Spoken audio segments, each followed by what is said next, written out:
Hello everyone, welcome to Make Gaming Easy. Today in this video, I'm going to show you how to clear 8-ball pool cache. So without any further ado, let's get started. First of all, open Settings application. Now scroll down your screen and go to Apps option. Here tap on Manage Apps.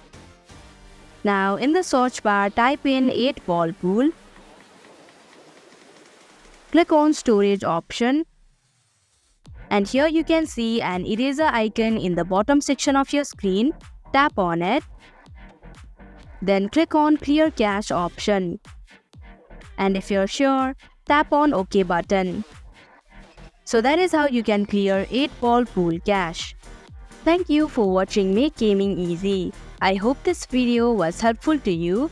If it was, hit the like button and comment down if you have any questions or feedback. Also, if you are new to our channel, subscribe and hit the bell icon so that you don't miss our upcoming videos.